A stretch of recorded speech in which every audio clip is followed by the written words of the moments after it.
মনের মানুষ, সকল পার্ট। রূপা দাঁড়া, যাস না রূপা, প্লিজ একটু দাঁড়া, আমি তোকে ছাড়া বাঁচতে পারবো না। হঠাৎ ঘুমটা ভেঙে গেল রূপার। সারা গায়ে ঘামে ভিজে চপচপ করতেছে, মাথাও বড্ড বেশি ব্যথা করতেছে। একটু দতস্থ হয়ে উঠে একটু জল খেয়ে নিল রূপা। এসিটা একটু বাড়িয়ে দিল রূপা। ডক্টর রূপা রহমান এখন বিখ্যাত বিলিয়তে ফেরত শিশু ডক্টর। এখন সে ঢাকাতে নিজের ফ্ল্যাটে একাই রয়েছে। এই স্বপ্নটা মাঝে মাঝে দেখে রূপা। তার ছোটবেলা কেটেছে ঢাকা শহর থেকে অনেক দূরে, সবুজে ঘেরা ছোট্ট এক গ্রামে। নিশ্চিন্ত পুরো রূপা, রূপের ভাই রনি আর ওদের বাবা মা, এই নিয়ে ওদের সুখের সংসার। রূপার বাবা নিশ্চিন্তনপুর হাটে বড় একটা মুদিখানার দোকান ও বেশ কয়েক বিঘা জমি আছে, তাই ওদের কোনো সমস্যাও অভাবের মুখে দেখতে হয়নি। রূপাদের বাড়ির দুটো বাড়ির পাশেই নীলদের বাড়ি। নীল বয়সে রূপার থেকে 3 বছরের বড়। নীলের বাবা পেশায় একজন শিক্ষক, তাই গ্রামের লোকজন ওনাকে একটু সম্মান করেই চলে।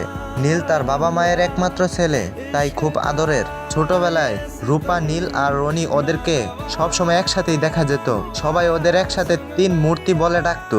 পাড়ার অনুষ্ঠান থেকে শুরু করে বাড়ির অনুষ্ঠান পর্যন্ত ওরা একসাথেই যেত। নীল ছোটবেলা থেকে একটু অগোছালো স্বভাবের, কিন্তু রূপা তার বিপরীত। সবসময় পড়াশোনা করতে ভালোবাসে আর সবকিছু ভেবেচিন্তে কাজ করে।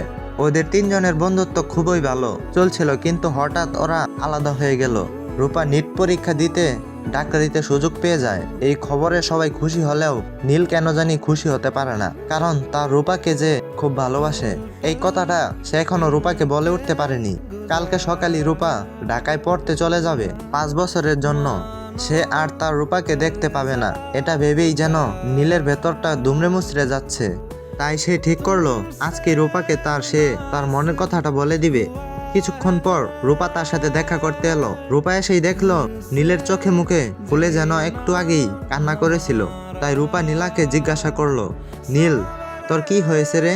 হঠাৎ নীল ডুকরে কেঁদে উঠলো আর রূপাকে জড়িয়ে ধরে বলতে লাগলো, আমি তোকে খুব ভালোবাসি রূপা। এই কথা শুনে মাত্র রূপা নিজেকে নীলের থেকে ছাড়িয়ে নিল আর দৌড়াতে দৌড়াতে চলে এলো। আর নীল বলতেই থাকলো, দাঁড়া রূপা, যাস না প্লিজ, আমি তোকে ছাড়া বাঁচতে পারবো না। না রূপা সেই দিন দাঁড়ায়নি, চলে এসেছিল ওই গ্রামের সব স্মৃতি ছেড়ে। তবুও নীলের সেই কথা শুনে আজও রূপা স্বপ্ন দেখে।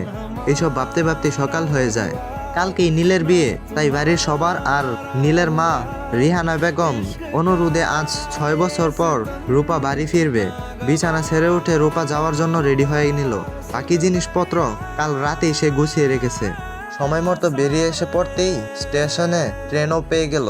কাল রাতে ঘুম না হওয়ায় চোখটা একটু লেগে গিয়েছিল। ঘুম ভাঙলো পাশের যাত্রীর কথায়। রূপার স্টেশন চলে এসেছে, তাই তিনি রূপাকে ডেকে দিলেন। তারপর সে একটা ট্যাক্সি ধরে উঠে পড়লো। যেতে যেতে তার ছোটবেলার স্মৃতি মনে পড়ছিল আর বুকের বাঁ দিকটাতে ব্যথা অনুভব করছিল। সে যা চেয়েছিল সেটাই হয়েছে, তবুও তার মন মানছিল না। মনে হচ্ছিল তার খুব কাছের মানুষ যেন সে হারিয়ে ফেলছে। এসব ভাবতে ভাবতে সে নীলদের বাড়ির কাছে চলে আসলো। নীলের মা বারবার করে বলে দিয়েছে সে যেন ওদের বাড়িতেই থাকে। নীলের বাড়িটা খুব সুন্দর করে সাজানো হয়েছে। বাড়িতে কিছু কিছু লোকজনও চলে এসেছে। এসব দেখে তার খুশি হওয়ার কথা, কিন্তু কিছুতেই সে তার মনকে মানতে পারছে না।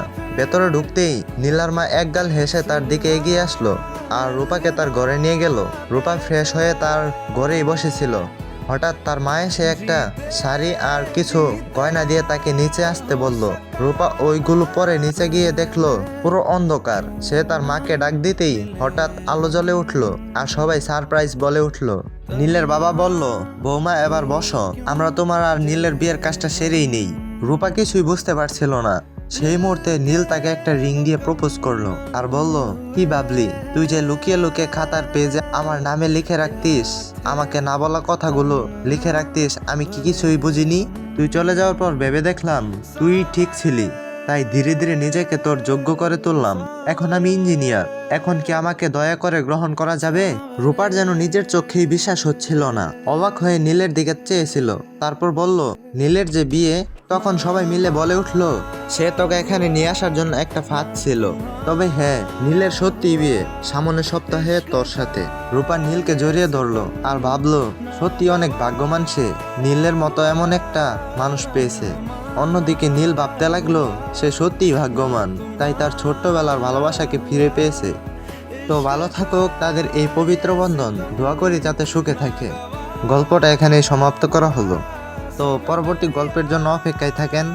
ভুল ত্রুটি ক্ষমা ও সুন্দর দৃষ্টিতে দেখবেন। আর গল্পটা ভালো লাগলে লাইক কমেন্ট করে সাথেই থাকবেন। ধন্যবাদ।